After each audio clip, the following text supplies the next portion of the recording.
Hey guys, I'm CJ and I'm back for another video, and today we're going to be going through all of the sunscreens that I have in my collection, in my rotation. I'll give you a little swatch and a little review, and yeah, I've had a few people ask me about this, so I thought now's a good time to do it. So before we get started in this video, don't forget to give this video a thumbs up and to subscribe to my channel, and I will link all of my socials in the description bar down below.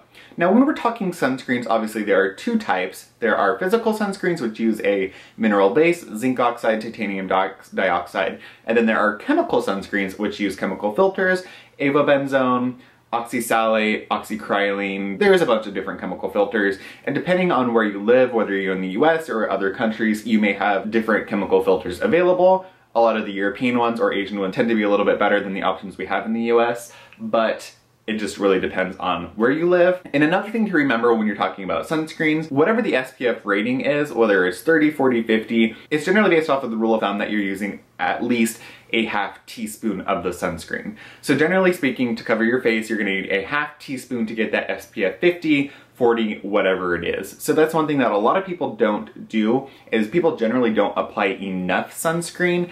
And it's easy to do that because if a sunscreen leaves a white cast or you feel like you're using enough, but it's really important to remember that half a teaspoon rule at least. So find a sunscreen that works great for you. Find whether you like chemical or physical. Find one that meets your needs, whether it's a gel, a cream, a primary one like the Murad one. Just find something that works for you and then really make sure you apply it. There are sunscreens for every budget out there, so just find the one that fits into your budget, find one that you're not having to reach for, and then apply the heck out of that sunscreen. It is going to be one of your most important steps to anti-aging. So just make sure you use it daily, you reapply, find what works for you, and then get into the habit of using it. So I'm just gonna start going through my sunscreens and giving you little bits of information on them, and I'll show you what they look like. So the first one I have is the Pharmacy Green Screen Daily Environmental Protector. This is a broad spectrum SPF 30, and you get 1.7 ounces for $30 to $32. This is a really nice sunscreen option you could get at Sephora or off the pharmacy website. It looks like this.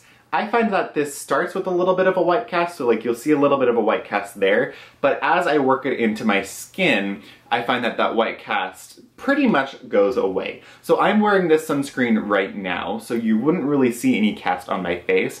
And I think the reason why this doesn't leave any sort of cast, or not much of a cast, is because it uses quite a low percentage of both the titanium and the zinc oxide. There is 2.4% of the titanium dioxide and 5.8% of the zinc oxide. So considering those are pretty low percentages of the physical filters, they rub in pretty easily. So here's what my hand looks like. It leaves a pretty dewy finish. This one is a little bit more of a dewy finish, and it is more of a lotiony cream consistency. There really isn't a smell. I highly recommend this one. If you have darker skin tones and you have used any of these sunscreens that I mentioned, please let us know in the comments down below. Obviously, I can't speak for darker skin tones. I am a pale white boy, so the products that I don't think leave a cast might leave a cast on some people, and if they leave a cast on me, then they definitely are going to leave a cast on darker skin tones. The next one we're going to talk about is this one from Pixi. It is the Pixi Sun Mist with chamomile and bamboo extracts. Now, something to know with these sun mists is they are nice, very easy to use reapplication methods. However, do not rely on the mist as your sole sunscreen application, and don't get comfortable using a mist and really thinking that you're safe, if that makes sense. So when you go back to that half teaspoon rule, you're probably not going to be spraying enough of the mist on your face to really get whatever the SPF rating is. So even though this is going to be a nice reapplication method, you probably are going to want to use a cream or a powder or something else over the top of it if you're going to be out in the sun. Now, if you're just going throughout your day and you're not really in the sun and you're kind of just in your office, this is a really, really nice option. And this is something that I generally use throughout the day. And generally speaking, I use the mists over like the powders. Now, I do that because I find the powders a little bit hard to use. A lot of the ones I've had to use, they don't come out very easily and it's a mess and they're blotchy, whatever. So the mists are nice, but do note that this is probably not going to be giving you that full protection. Now, this does offer a little bit of titanium dioxide as well as some chemical filters, so you get it a chemical and physical, and it looks something like that. It does come out a little bit white, but it does rub in pretty quickly and easily. Obviously, there's a very low percentage of the titanium dioxide, so it doesn't really leave a cast. It does stay fairly wet or greasy on the skin though, so if you want something matte, this is not going to be a good option for you. Now the next one I have here is from Shiseido. This is the Future Solutions LX Universal Defense. It is water resistant up to 40 minutes and it's a broad spectrum SPF 50+. So this sunscreen is 1.9 ounces, but it is quite expensive. It is $90 to $100, so it definitely is their luxury price range. The Future Solution is their most expensive range, I believe. So this one offers both physical and chemical sunscreen. It actually offers quite a high percentage of zinc oxide at 15%. So one thing to note about this one is it does have quite a significant fragrance and it will leave quite a white cast. This is definitely a thicker cream, so it's quite moisturizing. So one way you could justify the expense on this one, if you wanted to give it a try, is you could potentially use this as both a moisturizer and a sunscreen. So what I do, I keep this one in my gym bag and I'll wash my face after the gym and I will just apply this, and I find that it's enough moisture, enough hydration for my skin to get away with using both. Now you'll see it definitely does have quite a cast, and I find that this one tends to be a little bit more difficult to rub into my skin as well. You can see it has a little bit more cast, a little bit more reflection than the other hand. So it does have a high fragrance, it does have a high price tag, but if you were looking at this as a moisturizer and a sunscreen, I think you could justify the price. And if you like Shiseido, if that works really well for you, if you find the products to work really well for you, this could be a good option. I would not repurchase this one just because I have other options that I like better, but it has been a nice sunscreen to use. So you can see it has a little bit more of a cast, and it will leave you quite dewy because it is quite moisturizing. The next one I have in front of me is the Dr. Jart UV Sun Fluid. This is a broad spectrum SPF 30. So this has a really cool gel consistency and you do get quite a bit of product. So you get 100 mils or 3.4 fluid ounces, and this is purely a chemical sunscreen. So this has a really nice application method. It goes on really well and it is invisible on the skin. So you're gonna see it's a super fluid, it's very much a typical Asian sunscreen, so it comes out very fluid, very liquidy. And this is nice if you have any type of problem with white cast or you don't like wearing sunscreens. This is a great option. One thing I will mention though, I used this one when I was in Arizona and I was sweating quite a bit, and this did migrate and sting my eyes. So I don't know if I'm gonna want to use this product in the sun when I'm sweating. This is better for winter for me because it does migrate a little bit. But you get a lot of product, and I'm not sure how much this one is, but I'm sure it's not going to be that expensive. I want to say it's probably in the $30 range.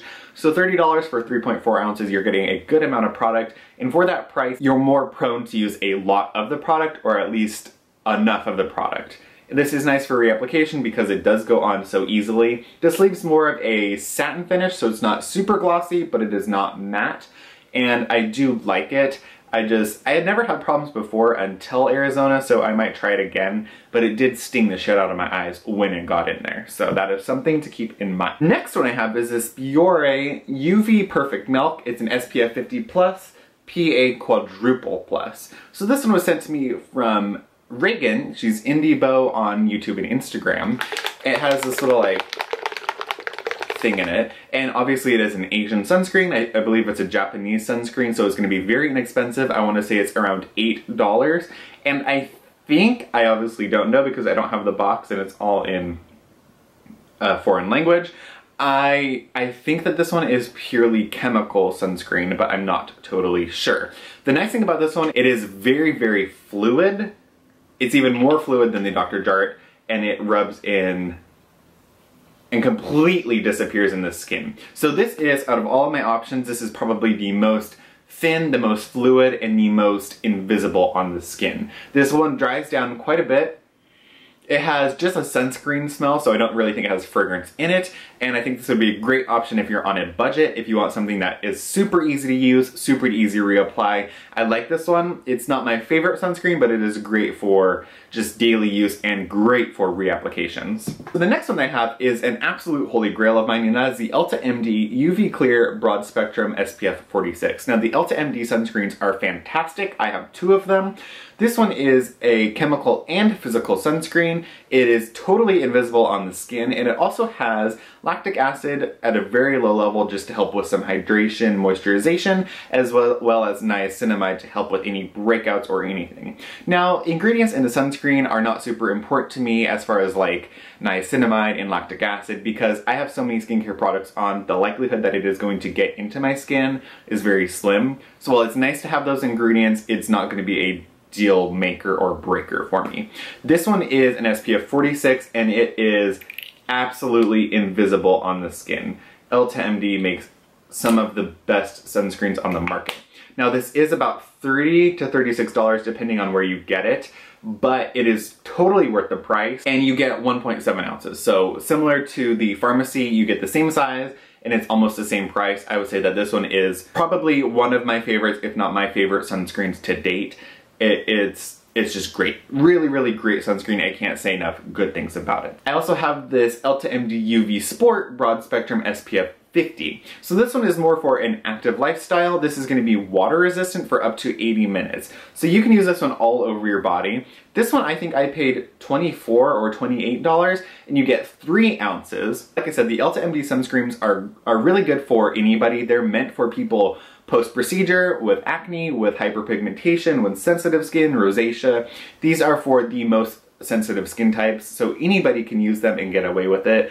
I like the idea that this is going to be water resistant and it's meant for sport, so it's not going to run into my eyes when I sweat, when I'm in Vegas, when I'm in Arizona. So that'll be really, really nice. It's going to not get into my eyes and burn. The other thing to mention about EltaMD sunscreens, they offer UVA, UVB protection, and infrared protection. So infrared is something that they're starting to study more, and it's another factor to skin burns and aging in. It's another ray that they're looking into more. So I have not opened this one yet, but it is a zinc and chemical sunscreen, so it has both. So it looks like this. I've never used this one yet, so this is my first time playing with it, and I just used a lot. So this one feels quite creamy, and I put so much on my hand. Jesus, CJ, what did I do that? So this one is super creamy. I think this one is going to leave a little bit more of a cast since it does not say clear, but I don't really know. So we're going to see right now on camera. Obviously, you just saw I applied way too much. It does look like it's going to rub in pretty easily. So right there, it looks like it's going to have a little bit more of a cast, but I would say it's similar when you're rubbing it into the pharmacy one. Same thing, it has no scent, so I am looking forward to using that one. The last two I have are both La Roche-Posay. I got one at Target and one at TJ Maxx actually. So the first one I have is the Anthelio 60 Cooling Water Lotion. So this one is a water-like lotion, sort of like the Dr. Jart gel fluid one. So this is fragrance-free, paraben-free, and great for sensitive skin, and it's also supposed to be water-resistant up to 80 minutes. This is purely chemical. I actually want to say that these two are almost identical. I've not opened this one yet, but this one I have used. Very, very light on the skin. It rubs in totally clear.